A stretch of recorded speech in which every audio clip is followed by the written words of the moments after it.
Oh, hello there. Yes, it's very wet this morning. Very wet. Yeah, Mister the Cat's very wet. It's bad.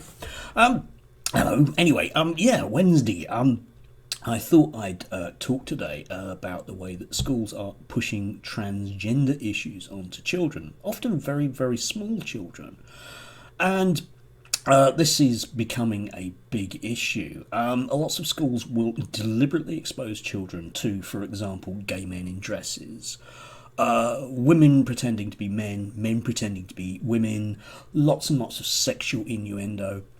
Yeah, I'm talking about Panto, obviously. Lots of schools will take children to Panto. Panto has a long tradition in the UK. For those of you that don't know, maybe from overseas, Panto is a comedy drama for children, largely, with jokes for adults, largely, which always involves a leading man who's a woman dressed as a man, and will invariably have a number of characters in drag in it. Very often, minor celebrities who are known for being gay. Yeah, and schools willingly take their kids along to this. It's seen as perfectly harmless. Which brings us on to the curious case of Nigel and Sally Rowe, who are suing the government. Good luck with that. Suing the government because their two children, they felt they had to take their children out of school because the school had a child wearing a dress in it. Not a girl. It was a boy, according to them, who was wearing a dress. And, yeah, I sort of caught their video a few days ago, and it's been lodged in the back of my head, sort of sitting around festering.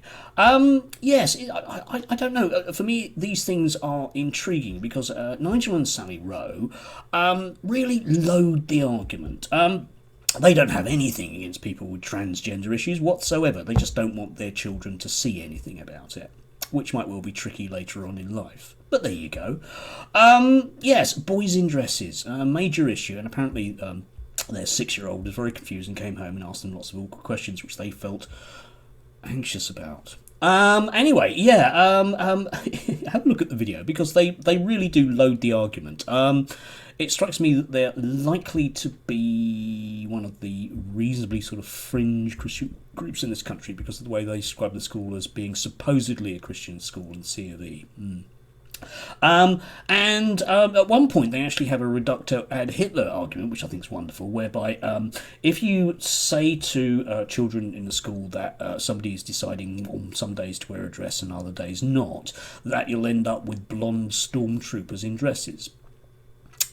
Maybe. We'll have to wait and see. That'll be intriguing, won't it? Yeah, I don't know. Every once in a while, you do find these kind of cases whereby people, usually of a religious bent, demand that effectively their children are never shown anything about the world. I mean, hypothetically, you could live in a world where you don't have any exposure to the colour red. You could do that. I don't know why you'd want to, because the world isn't built that way. And what happens when you do come across something red, like if you cut yourself and you bleed? What do you do then? And that's the effective thing that these people are saying. They're saying we don't have any problems with anyone doing anything that they want to do, despite the fact it's against the law in the Bible, but we just don't want our children exposed to it. Well, okay, then don't. In that case, don't ever expose them to things you don't want to, but don't demand that other people fit to your value system. Supposing there's a Muslim kid at the school, do you have to fit to his value system? Jehovah's Witness? Satanist? Don't know. Anyway, just, I'm as ever with these kind of things, people earnestly believing that because they have a spiritual belief, that they have a larger weight of rights than others. Sorry guys, you don't. Invisible sky people do not count.